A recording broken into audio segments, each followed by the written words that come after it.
Welcome, TAPPI members everywhere, to an exciting series of Q&A that will include three individuals that are making waves in the paper and allied industries. My name is Garrett Fisher, one of the primary moderators for this event. I'm very excited for everyone to be joining us. This series of Q&A will bring us an exclusive one-week look into the minds of these individuals with the hope of bringing about an open discussion between TAPPI members everywhere of what your answers to these questions might be and how we can apply some of these individuals' techniques in our own lives to better ourselves in the soft skill areas of leadership, communication, and relationships.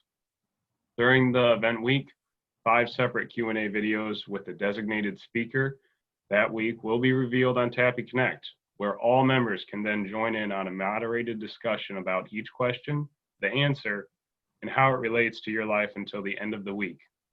This unique 5-day event each month is being brought to you by the TAPPI Young Professional Division, better known as the TAPPI YP Division.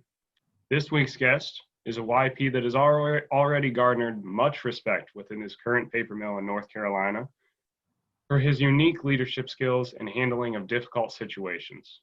Please join me in welcoming John Edwards, a paper machine superintendent from Domtar and a recent recipient of the YP of the Year Award from TAPPI. John? Hey guys, how's it going?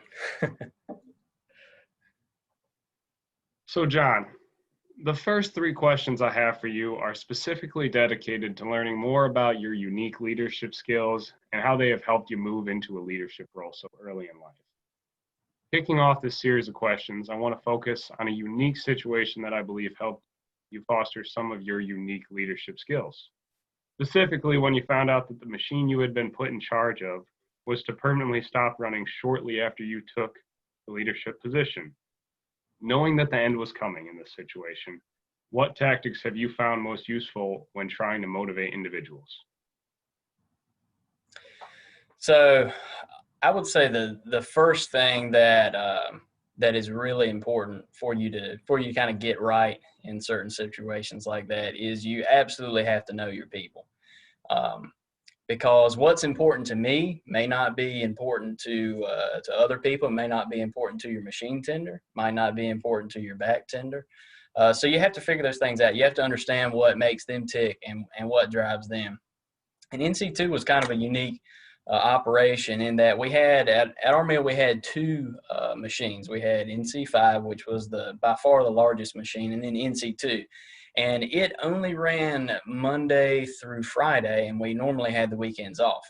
Sometimes, though, we'd have to run on the weekends because we didn't make enough production and the stock tanks were too full going into the weekend. And that caused some issues because, number one, you've already announced that your machine is going down, so the workforce isn't necessarily pleased with that.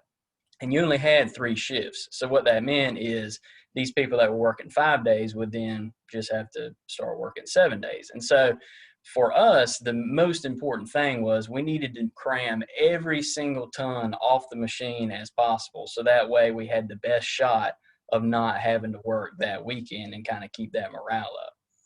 So as I mentioned, we had 3 shifts that worked Monday through Friday. So we had 3 different machine tenders, and I really relied very heavily on our machine tenders to kind of drive the direction of the machine. And one of those areas, of course, was the machine speed. And the funny thing was they were 3 very different people. Like, I don't think they could have been more different in any way. 2 of them had been machine tenders for a very long period of time. One of them actually came over from another area to help us out.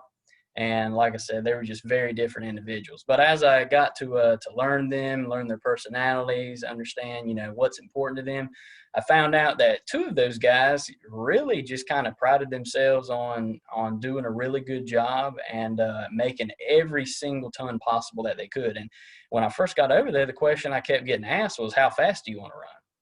And I said, well, I didn't really understand that was a question because I think we should be running as fast as humanly possible, right?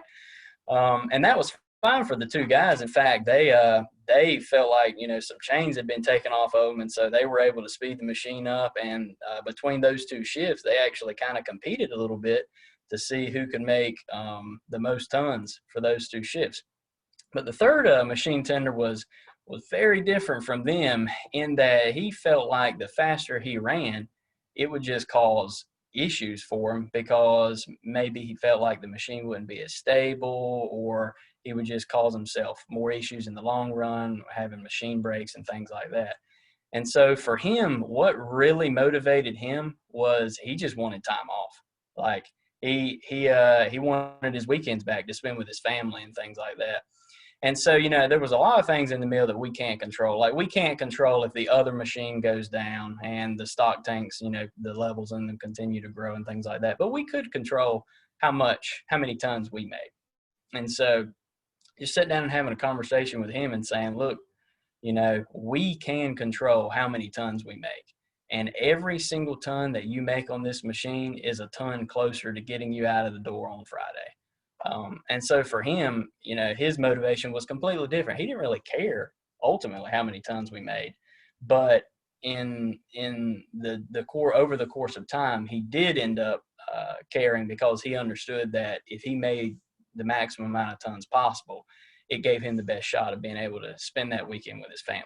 And I just think like knowing your people and understanding what they care about is just an invaluable tool, because you need that trust and you absolutely have to garner that respect from the people. But it just comes down to not everybody's out here for the same reason, and unless you spend the time to get to know your folks, you'll never get that.